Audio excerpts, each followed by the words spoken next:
Hey folks, Kim here.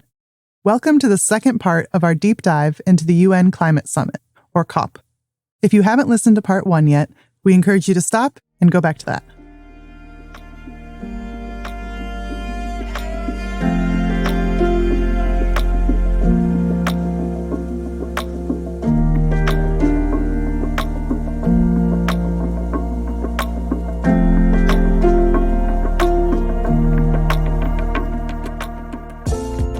You're listening to Climate Decoded, the podcast that deciphers climate change communication. We untangle how different narratives illuminate or obscure pathways to climate justice. I'm your co-host, Greg Davis-Jones. And I'm your other co-host, Isabel Bordish. Welcome to part 2 of our story on the UN Climate Summit, COP. The Conference of the Parties, where countries meet annually to debate and decide the international agenda for addressing climate change. In part 1, we introduced the lay of the land at COP, deciphering the sea of acronyms, overviewing history, and placing the core concepts on the table. We left having just explored the role of negotiators at COP. But there is a lot more to COP than just negotiations, and a lot more people there than just negotiators.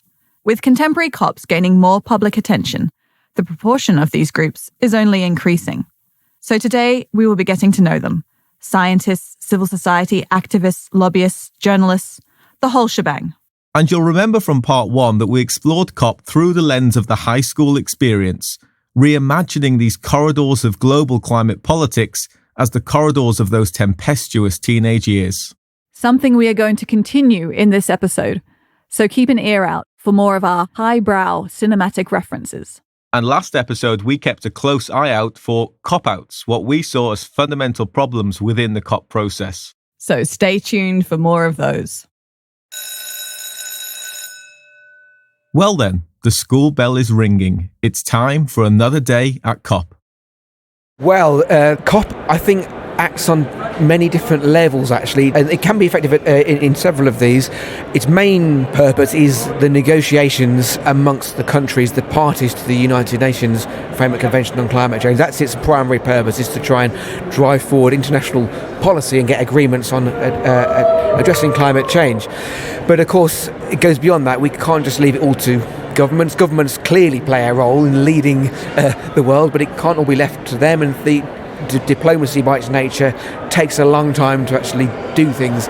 But COP can also be a focus for everyone else. That was Richard Betts, the lead on climate change impacts at the UK Met Office, shedding some light on what happens around the negotiations. So, who exactly is the everyone else that Richard is referring to? Well, watching the negotiating parties battling it out in the field are many different groups sat up in the bleachers. The theatre kids, the band geeks, the mathletes, the gamers, the bookish types, the popular kids, the skaters, even the stoners. You have all sorts. These are the observers. Observer Organisation is an umbrella name for a whole plethora of groups that come to COP. It includes research institutes, like universities and think tanks. It includes civil society, encompassing advocacy groups, Indigenous representatives, grassroots organisations, and international NGOs. It includes youth activists. It includes business and industry representatives and trade unions. Today, it even includes celebrity types like Leonardo DiCaprio or national treasure David Attenborough. Bringing the knowledge of these diverse groups to the COP is a key cornerstone of what goes on here. Let's begin by talking with the researchers and civil society representatives. Their participation is important for a few key reasons. Yes, and we've broken these down into 4 things: transparency, knowledge sharing, inclusivity, and strategizing. Firstly, transparency. Well, a large part of being an observer organisation is, as the name suggests, to observe. In essence, to closely follow the details of the negotiations and report back to a watching world. Casting back to our high school, it's like the school board inviting student representatives to join their meetings. They might not hold much direct influence over the meeting, but they represent a larger population governed by the decisions, so it's vital that they are there. Tom Goldtooth, Executive Director from the Indigenous Environmental Network, sums it up effectively. Well, Like in many of the Conference of the Parties of this UN negotiation meetings, it's very important for Native American indigenous peoples to be here.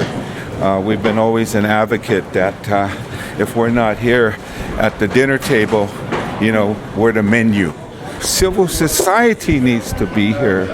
There's been such a serious corporate takeover. Money talks. And from our communities, whether it's Europe, here in Poland, in Sweden, and Australia, people need to know what's going on. This brings up our first cop-out of the episode. It's difficult to actually know what's going on. Whilst observers should theoretically be able to watch any negotiations, there are a number of caveats. For one, there are limited observer passes to the negotiations in the first place. For another, it only takes one country to request that the meeting be, quote, closed, and all observers are forced to leave the room. And then on top of that, there's the informal decision-making.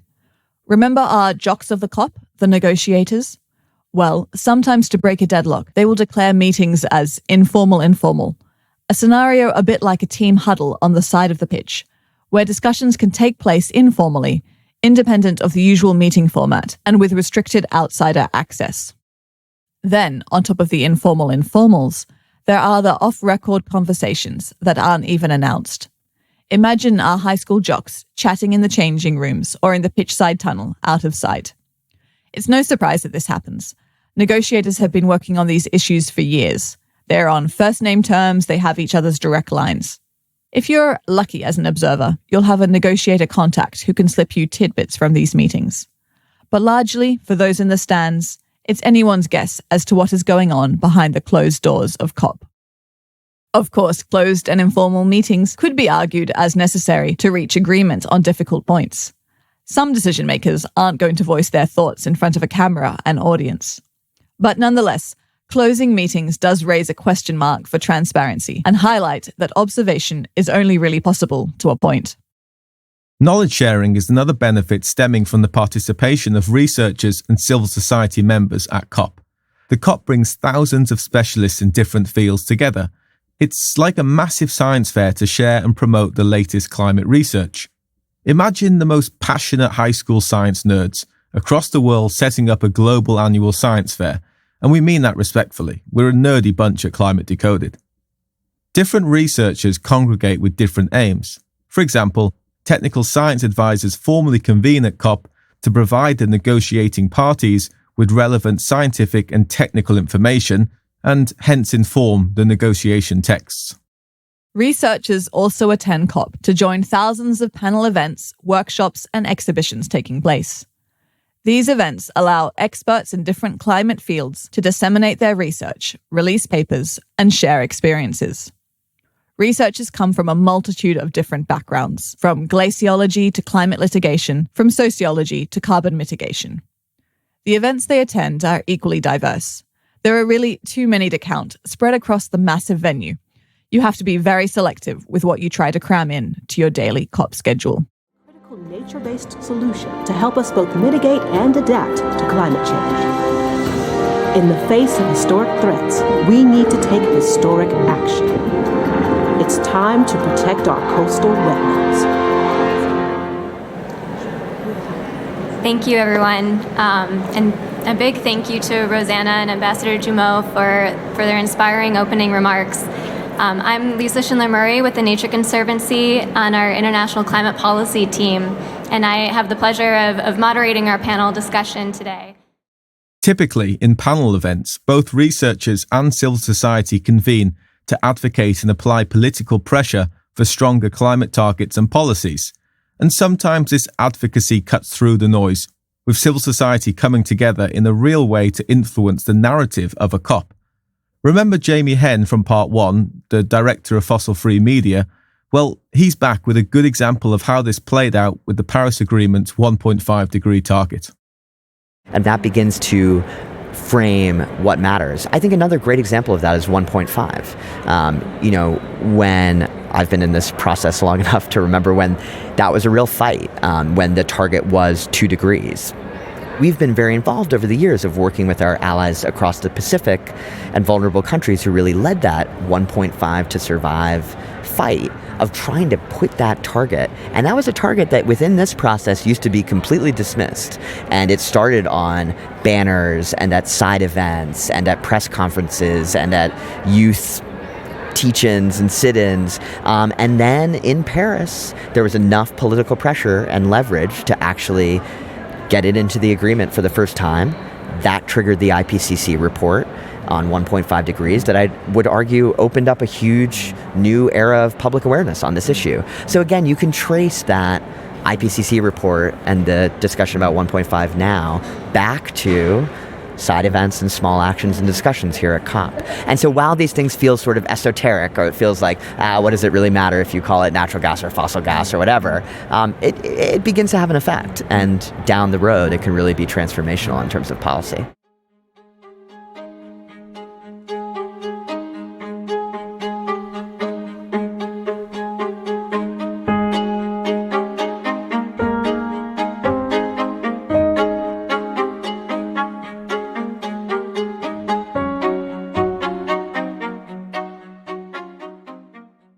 Our next COP issue is to untangle inclusivity, and this brings up another cop-out. Many civil society representatives attend COP in order to counter the inclusivity issues that overshadow the process. In our COP high school, there are far too many cliques who aren't allowed to sit at the popular kids' table, and so civil society groups strive to correct these rules and this divide. Many observer organizations, particularly those championing climate justice and human rights, come to COP to bring marginalized perspectives to the foreground. The fact is, limited resources make attending a costly, far-away COP challenging, but even once there, the language and the bureaucratic style of the negotiations result in the exclusion of many voices from the narrative. Namitha Vivek from the NDC Partnership explains this frustration. I feel one of the big problems that developing countries face is that the mode of governance is a very top-down approach, and there's not much sort of public mobilization and not much opportunity for like a bottom-up inclusivity as you see here. Having said that, local communities have so much nuanced knowledge about what's going on in terms of land degradation, changes. They're the first people to see changes. The only thing is, they don't have the language that we use to have this conversation here. They don't talk about resilience, they don't talk about adaptation, they don't have keywords that make them seem important enough to be a part of this table. And I feel reaching out and bridging and talking to them, involving local communities in this conversation, that's all we have to do. We don't have to fight for them, we don't have to teach them. They have knowledge, they have the answers even. We just have to listen. We just have to include. It's hard to put into words how excluded some people will feel at the COP, partly because it's not our story to tell. We are approaching this from a position of white able-bodied privilege. Partly too because the roots of this run deep. COP is not immune to racism, ableism, or sexism. As we touched on last episode, many of the COP internal dynamics reflect colonial power structures and injustices. So, for someone still oppressed by these structures, COP can be a very difficult place to be. As well as this, for those with different worldviews and cosmologies relating to the current COP mandate, essentially negotiating how much we value nature, can be very alienating. Taylor Terena, anthropologist and indigenous activist from the Terena Nation in Brazil, puts this better than we ever could. When I came for the first time in COP, I got like, oh my God, this is what you guys are discussing at text. I thought you guys would discuss about the solutions, about the violence and really action, like really practical stuff. But I understand that this for you guys is like, for us, in our world, in our cosmology, a paper doesn't show the reality. So the word negotiation, for me, have a really meaning, a bad meaning, because, we are talking about the future, we are talking about our lives, we are talking about our mother. We should not be negotiating anything, I bet if I ask those representatives of the governments how much they would pay for their mother, they would not give a price because there is no price for your mom, So for me, we are really like far from reality of what we really need. But that's why I think it's really important, not only as for me, but for indigenous peoples to be present here, having their own voice, so we can address this issue from a different perspective.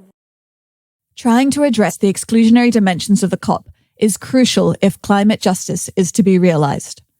Observer organizations are at the forefront of this endeavor. To this end, a parallel People's Summit in the same city and at the same time as COP is typically organized. The aim of the People's Summit is to create solidarity across different struggles and assemble an alternative, more inclusive space from which to mobilize. It's kind of like an alternative school.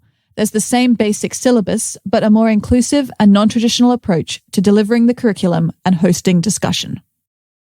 The People's Summit harnesses a climate justice lens as its modus operandi for addressing climate change. It's an opportunity to bolster a growing grassroots collective and increase the pressure on governments to consider more ambitious climate action. Alongside the summit, many local organizations arrange different spin-off events, film screenings, open lectures, art exhibitions, all striving to include more voices in the climate conversation.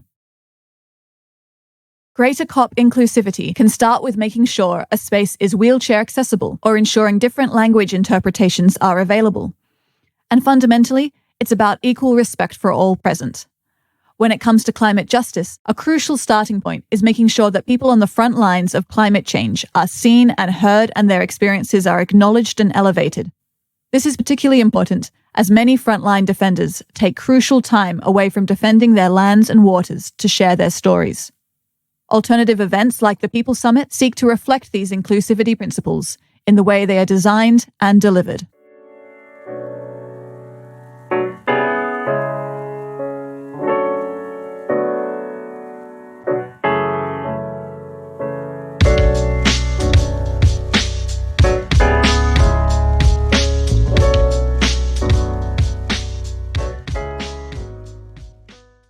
Our final aspect of why so many observer organisations come to COP is to strategise.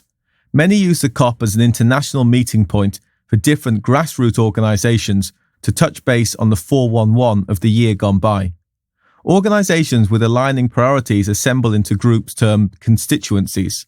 Ringo, for example, is the researcher constituency, and Yungo is the youth constituency. They meet daily at COP to strategise. It's just like having high school band practice before the big show. Reverend Glenn Shebon Cannell, United Methodist pastor and of the Seminole Nation of Oklahoma, expresses the hope that these collaborations and networks bring. I do know there have been a host of grassroots movements that have been here year after year for the past 25 COP gatherings and have cultivated this Indigenous caucus to help give us a platform to communicate with the worldwide community. It's a combination of several feelings. One, of skepticism. Of course, governments are going to say what they have to say for local media, for worldwide media, but it's also exciting to see the grassroots movements that are of climate change work that is taking place across the world, because at the end of the day, it's the people, it's the masses of communities in our local communities that are going to create the change that is necessary, and we actually see those movements taking place today. Taylor Terena, reinforcing the importance of COP for creating solidarity and strategizing across different struggles. I also see that this is the place that people like you, me, and those peoples here can meet and to be aware that we are not alone, because the world that we are facing right now, capitalism and etc., make us feel really alone, like if we are like we are without perspective. So places like that, you can see, oh no, I'm not alone fighting for our future. I'm not alone believing on that. Lastly, we also wanted to point out that, of course, civil society is not a homogenous group, but nonetheless, the climate emergency is a binding force and encourages many to work hard to bridge silos. Here's Tom Goldtooth again. We need to have better ways of communicating. We need to organize ourselves to have constructive dialogue with the private sector, with the unions, the workers, with government. But it has to be based upon justice and equity. And those are things that we will continue to advocate for here.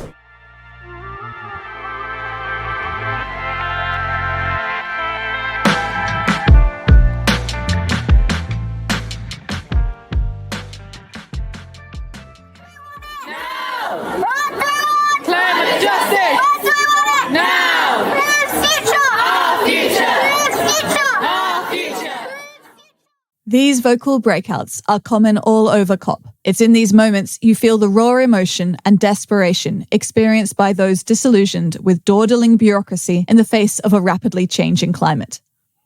It's time for our next high school group. These are the rebels, but rebels with a cause. A group consistently pushing for faster climate action, challenging the power structures controlled by certain COP players, and spotlighting climate justice as central to the narrative. The irony of using a high school analogy here is that it is literally now the reality.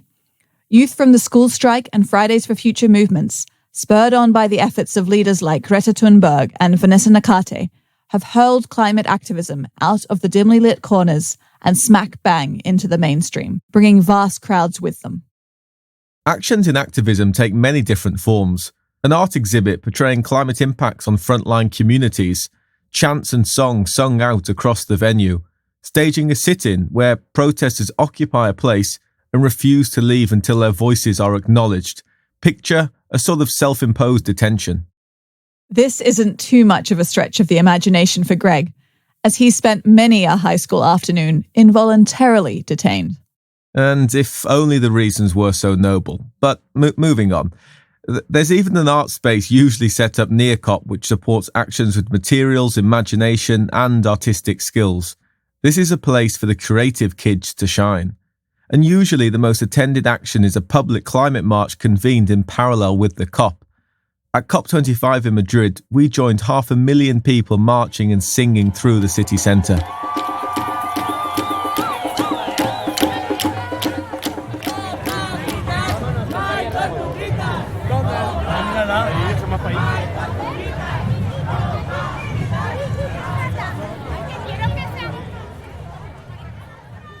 Perhaps the most iconic and recurring example of activism at the COP is the Fossil of the Day Award, a satirical award given out by well-known civil society umbrella group, the Climate Action Network. The award is given to countries who are, quote, doing the most to achieve the least. Over the years, this award has built up a lot of attention, and now people clamour and rush from all corners of COP at 6 p.m. to hear the ceremony unfold. It has been both a high and low light for me, collecting the award on behalf of Australia during past COPs. Here's a quick snippet from a Fossil of the Day Award presentation. Yeah, the well ran dry a little while ago. There's thousands of refugees camped out on the back porch. And, the roof is covered in sort of these glowing, dancing, bright things that are spreading across the roof and making a lot of heat. But our house is not at home. And there's also sort of burning koala bears kind of escaping from the top of the roof. But our house is not on fire. So let's go play cricket. That's right, the third nominee for Fossil of the Day Award here is Australia. Despite the attention this and other actions receive, in reality, a lot of activists run into a number of different problems at COP. All actions have to be pre-approved. There are limitations on where and when actions can be held, and critically, rules on who can be named and shamed. If the rules for, quote, approved demonstrations aren't followed, the threat of suspension or expulsion from the COP venue itself hangs over the heads of action organisers. It reminds me of when a group of high school boys in Wales wore skirts to school to protest the no shorts policy during a heatwave. Like in high school, you can protest, but the school head teacher may suspend you for the day or the week. The power is in their hands. This is another cop-out. Here's Australian climate activist Daisy Jeffrey. I think the problem that we see is that when we're given badges here as observers or delegates to come here, we're on the line. So we get to demonstrate as civil society, but only to a certain extent. But when it starts to, make it trouble for one government or another, they try to stop us. I think today they were trying to award Fossil of the Day to the UNFCCC, and they really didn't like that, so they tried to stop us from hosting this. But we had to actually cut them from the list so that we could hold it, which I think really speaks to a certain level of suppression of civil society's voice. And it's something that I wasn't necessarily surprised to see here at the COP, but it's still really disappointing and also very concerning surrounding free speech. At COP25, we saw this limitation on demonstrations happen in a pretty extreme way. In the final days of the conference, hundreds of people, frustrated by failing talks, convened spontaneously but peacefully in the venue, staging a sit-in and refusing to leave. Security swooped in and things escalated fast. We were forcibly pushed out of the venue into a courtyard, a metal door descended, and just like that, 200-odd civil society representatives were kettled and barred from re-entry for the rest of the day. Physically pushing activists out of the COP was an all-too-real demonstration of who controls the game and who writes the rules at COP. There is a strong feeling of responsibility among different climate activists at COP. I spoke with Harjeet Singh, the head of global political strategy at the Climate Action Network, who we met in part 1, about this. I think it's really important that all of us become much more aware of climate change and what has caused climate change, what role our governments can play, and also what as individuals we can do. Not only changing our habits and behavior, but also how do we put pressure on our own governments. Otherwise, our governments are very busy siding with the elite. So unless we wake up, unless we put pressure on our respective governments, this world is not going to change. So we also have a responsibility on our shoulders to keep the planet safe and thriving for future generations. That said, even if you scream as loud as possible, it can feel like the ability to influence decision makers is fairly limited at the COPs. Most of the negotiation rooms are boxed away from action spaces, and as mentioned last episode, marching orders from government leaders are already issued by the time negotiators arrive at COP. Activism is equally needed on the home front. Jamie Henn elaborates. I think that it's useful to be here, but I worry sometimes, especially for the young people who are coming into it, that they sort of get awed by, wow, there's like all these diplomats and heads of state show up and there are all these fancy pavilions and yada, yada, yada. But like, this is really an illusion. I mean, this is not where the power is. It's back in our capitals. In many ways, I often feel like it'd be far more useful than all of us coming here. Just skip COP, go sit in at like your parliament, and like that would probably drive more action than running around here chasing after stories. So we need both. I mean, we need these venues, we need to use them, but we need to do more back at home. But there is another piece of the puzzle that nonetheless makes COP such a big focal point for activists across the globe. A reason why, despite the risks and despite the lack of sway over COP decision-making, they don't stop protesting. And that has to do with the presence of our next COP clique, the media.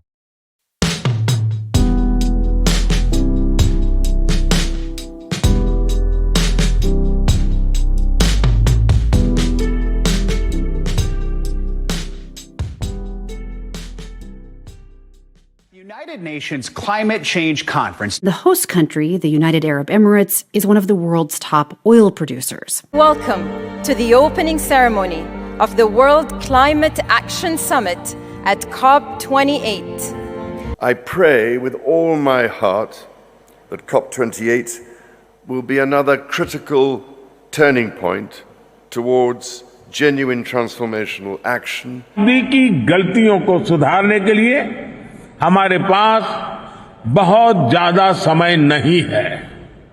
मानव जाति के एक छोटे हिस्से ने They're pushing fossil fuels way more than renewables. Is there anything we can do to stop it being a bad COP?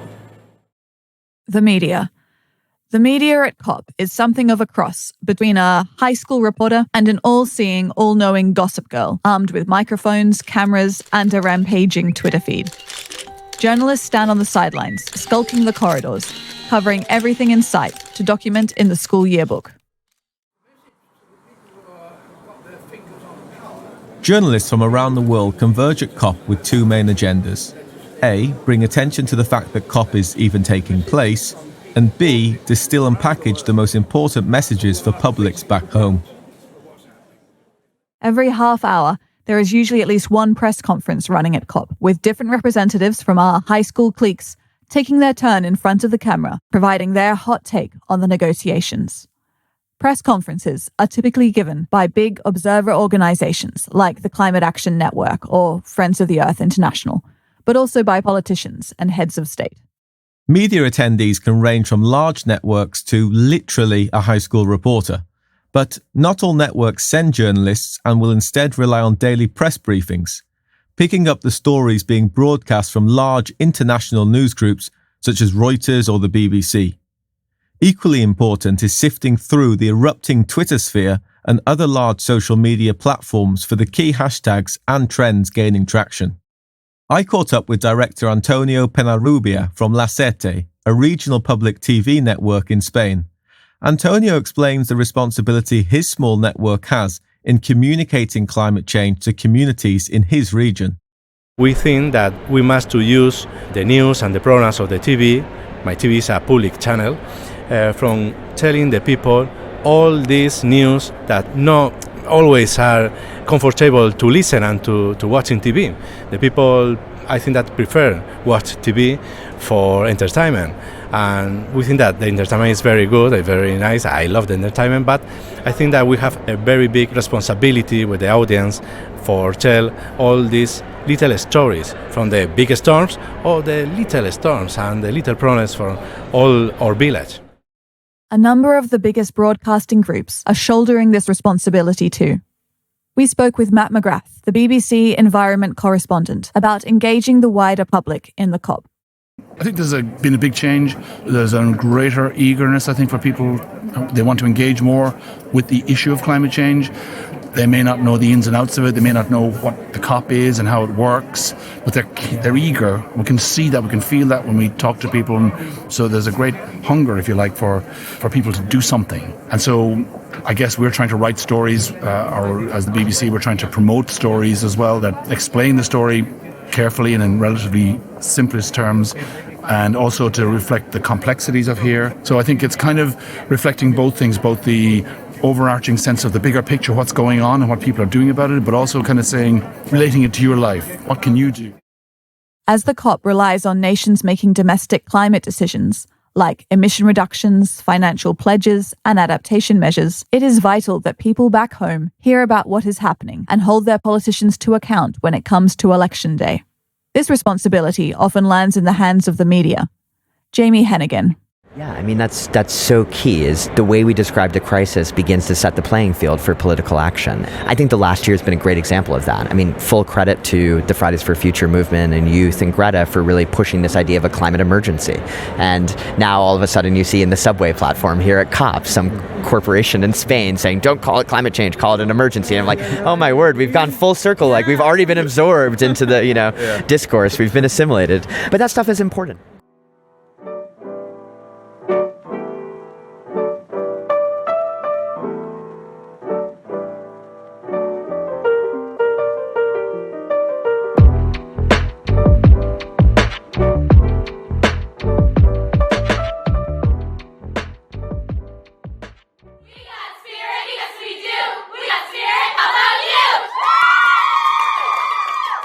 There is another group altogether too present at the COP, in whom, one could say, evil takes a new form.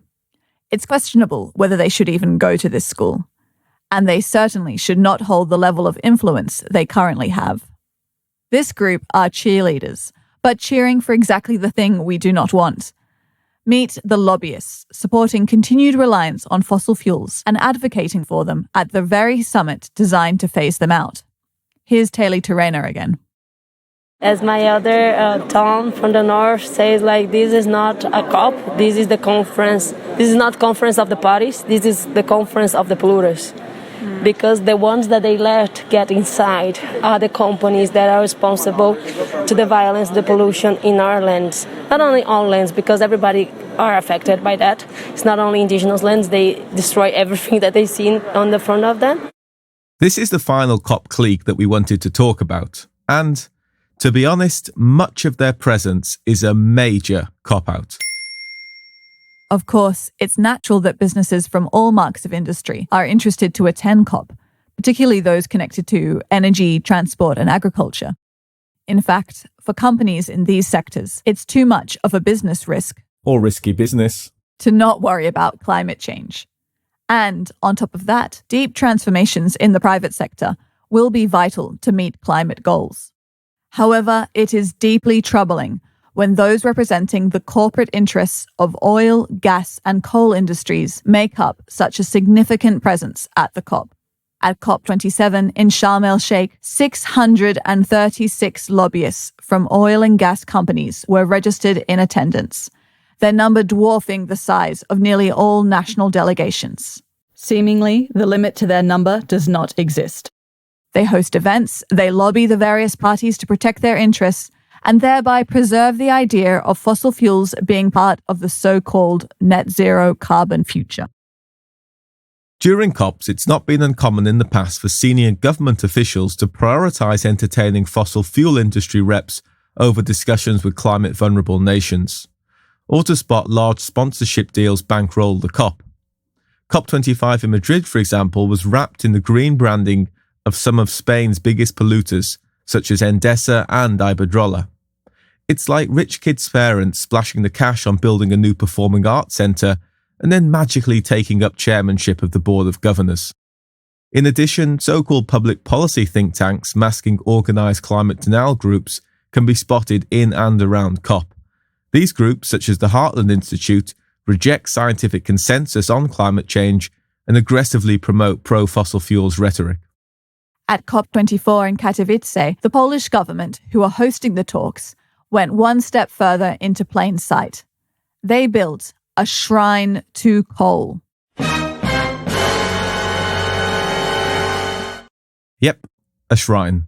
And not just a few piles of coal, but coal made into soap, coal stacked up in cages, and even coal-decorated jewellery. Copious amounts of coal.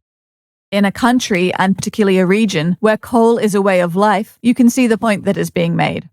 How do we give up our greatest economic resource and transition away from coal at the rate required? A valid question, but to do it in this antagonistic manner leaves a sooty taste. Ultimately, Poland, like many countries across the belt of Europe, is experiencing record droughts, heavy floods, and destructive wildfires. Continuing the burning of coal will only exacerbate such climate extremes. We saw a similar conflict of interest happen in the health industry. The World Health Organization realized that negotiating tobacco controls was going to be pretty nigh impossible as long as tobacco lobbyists were involved. Sounds a little obvious when you say it out loud. So they created a firewall, essentially blocking the access between industry and public health officials to protect the integrity of policymaking. The same thing needs to happen at the COP. Until then, the rules of the game at COP and, ultimately, how we transition away from carbon-intensive industries are being rigged systematically by people who don't want the game to be played at all, the people who benefit from continued investment in oil and gas. But there are a number of groups that work hard to spotlight this glaring issue of conflict. Yes, we need to point to the problem of creating dangerous false narratives and stop companies trying to make things like natural gas happen. When natural gas is fossil gas, it's not a clean climate solution. We need to point to the way the revolving door between industry and policymakers allows for the perpetuation of unproven at-scale technologies like carbon capture and storage to be built into climate scenarios. We need to point to the fact that key COP documents over the years explicitly do not mention ending reliance and extraction of fossil fuels, or even mention the likes of coal, oil, and gas. The movie Grease features more oil than the Paris Agreement. Crazy when keeping fossil fuels in the ground is the most sure way to cut emissions. It's pretty solid proof that lobbyists are critically detracting from the integrity of these climate agreements. And something's gotta give. The campaign to kick big polluters out of COP is constantly reminding everyone of this screen of pretense. Jamie Henn. You know, a lot of what we're trying to do is really paint a picture for people that climate change isn't just some problem that is caused by all of us through individual actions, but they're actually major industry players, the fossil fuel companies, that have known about this crisis for decades, misled the public, and actively tried to block progress, and that finally it's time that we should start holding them accountable and talk about what's really at the root of this crisis, which is getting off of coal, oil, and gas. Yes, and until we acknowledge this, the moniker for COP, a carefully organised procrastination, will stand true. Daisy Jeffrey, a climate activist from Australia, sums up the frustration. My general impression is that there's so much going on for so little action to be coming out of this. And I think, that really comes out of lobbyists paying to get into these discussions, and they get put ahead. They get given a priority, their voice is given a priority over the people who are actually losing their lives to the climate crisis. And people keep saying that COP26 is the year for action. And I think they probably said it at the COP24, that COP25 is the year for action. Now is the time for action. We don't have another year to, excuse my language, fuck around. The end of one COP signals the preparation for the next COP to begin. It's a process that's been on repeat since COP1 in Berlin in 1995. And since that meeting in the Berlin spring of 95, the stakes have risen year on year in lockstep with the general trend of fossil fuel emissions. So here we are, COP28, with the words of the 2021 IPCC report ringing in our ears, code red for humanity. So what's next? As we prepare to host COP28, we approach this role with humility, a deep sense of responsibility, and a great sense of urgency. Well, the plan of action for COP28 is ambitious. The plan was set out by the UAE COP presidency in Brussels this summer. It's been summarised by the COP president, Sultan Al Jaber, as the 4 pillars. 1. Fast-tracking the transition to a low CO2 world. 2. Fixing climate finance. 3. Focusing on people, lives and livelihoods. And 4. Full inclusivity. So, the first F. Fast-tracking the transition. This objective is tied up with the global stocktake at this year's COP, which will assess how quickly countries are reducing emissions. The results so far are not great. Ambition needs to be significantly ratcheted to have any chance of meeting the Paris Agreement goals. Skeptics note that the emphasis is once more on emission reduction rather than cutting fossil fuel extraction at the source. And to this end, a terminological tussle to watch at this COP will be whether the stronger language of phase out or the weaker language of phase down will be used to reference fossil fuels in the final text. In pursuit of Al Jaber's second pillar, fixing climate finance, COP28 hopes to finally deliver on the commitment of richer nations to provide $100 billion to poorer nations. The objective being to help these nations shift to lower CO2 economies and meet the Paris Agreement goals. However, it's worth noting that this is a micro fraction of what's required. Recent UNFCCC analysis estimates poorer nations will require at least $6 trillion by 2030 to meet just half of their existing emission reduction commitments. A crucial dimension of climate finance is also filling and distributing the loss and damage fund agreed on at COP27. This money is reparations for nations already experiencing the brunt of climate impacts. Al Jaber's final 2 pillars, focusing on people, lives and livelihoods, and full inclusivity, are welcomed in theory, but campaigners remain sceptical of their veracity. For starters, the UAE is not considered an inclusive place in general. Civil expression is closely policed. This raises many concerns about freedom of protest for civil society organizations and activists attending COP28. Many eyebrows are also raised over Al Jaber's plan to bring fossil fuel executives to COP28. Al Jaber is, after all, a fossil fuel executive himself. In fact, he's the chief of the state-owned Abu Dhabi National Oil Company.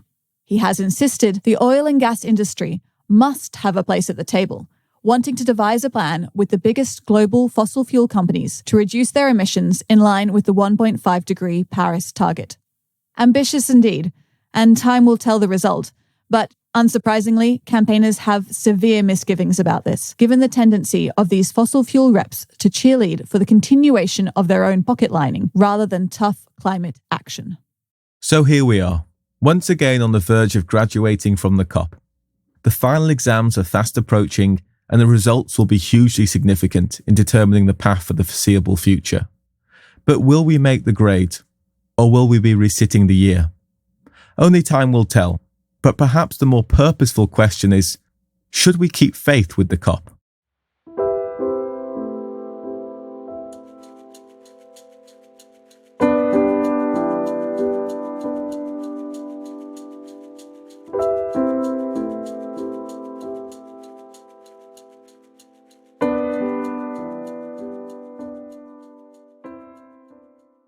On the one hand, we can say that the process of international consensus building is no easy task. Climate change is a complex, multifaceted, deep-rooted problem to tackle, and that means there's no simple approach. Right now, it's the only high school of its size and scale. And it is the place where global climate agreements have been forged, a place where climate conversations can be sparked between the most diverse and sometimes opposing groups. Sure, some elements aren't perfect, but maybe that's just the nature of it. On the other hand, we've had almost 28 COPs so far, but still remain on dangerous temperature rise trajectories, so something clearly is not working. For me, it's hard to not end this episode with a 10 things I hate about COP diatribe, cynical about COP just becoming a PR stunt, caught up in its own technical jargon, trying to make Excel sheets that sporadically count emissions. There are all the cop-outs we've highlighted, from the inclusivity issues, the problematic power dynamics between countries, the influence of major polluters on the process. All these things need to be resolved to keep hope in the COP process alive. The COP process needs to redirect its focus to target ending fossil fuel extraction, to address the intersections of climate with racism, with patriarchy, with human rights, and with environmental violations head on. If the COP process does not address these structural injustices, then we cannot expect the COP to deliver an outcome which is climate just. We should also zoom out and look at the bigger picture, to remind us that COP is not a one-stop shop. It's a process belonging to an ecosystem of different climate governance approaches at regional, national, and local levels. Therefore, we shouldn't expect a single COP to be the defining moment of all time. We should avoid being too tunnel-visioned on some of the nitty-gritty textual decisions and what they mean. They are significant, but they are not where climate action starts or stops. Climate action can start and stop in many different ways and at many different scales. And as a further ray of hope, there are spaces and discussion forums, like the People's Summit, that demonstrate intersectional, inclusive, and accessible spaces and how they could be scaled. So there you are. Take the grade sheet home, see how you balance up the maths. And as the news from COP28 filters in, make your judgment on whether we should stick with the COP process. Either way, it doesn't look like we will be graduating from this place anytime soon. Climate change and this strange high school in an airlock will be happening for some time yet. So, thank you for joining us today. We look forward to being back in your ears soon. Bye for now. Bye.